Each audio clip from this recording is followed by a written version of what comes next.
অনেকটা সকালবেলা, কতটা সকাল তোমাদেরকে দেখালে তোমরা বুঝতে পারবে। চায়ের কাপ হাতে নিয়ে বেশ কিছুটা সময় আমি একটু দাঁড়িয়ে রইলাম। সত্যি আমার ভীষণ ভালো লাগে, জানো তো, সব সময় বলি।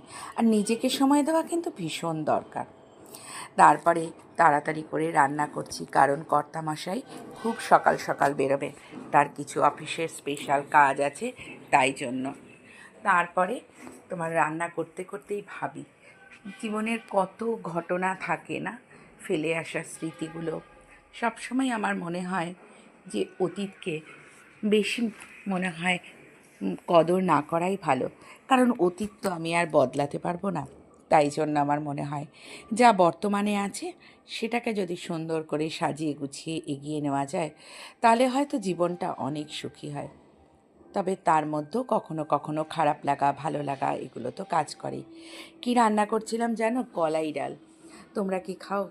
আমি আমার মায়ের থেকেই শিখি যে কলাই ডালে নামানোর আগে একটু আদা মৌরি বাটা দিতে হয়। আমি খুব একটা ভালোবাসি না কলাই ডাল। আর কটা দিন ধরে জানো তো, আমার হাতে না প্রচণ্ড যন্ত্রণা।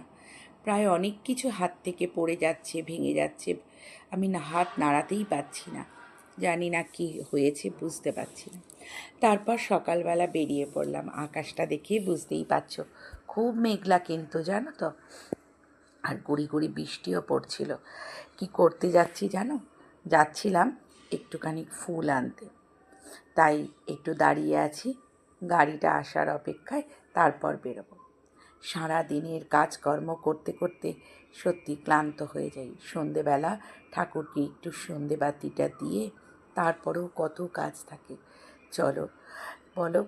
আমরা তো ভাবি যে মেয়েদের মনে হয় শুধু রান্নাটাই কাজ, কিন্তু তা নয় গো।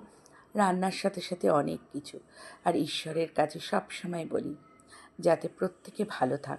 শুধু আমার সন্তান নয়, প্রত্যেকের সন্তানকেই মা যেন তার মনের মতন করে তৈরি করতে পারে। প্রত্যেকটা মায়ের কাছে তার সন্তান কিন্তু অনেক আদরের, তাই না বলো?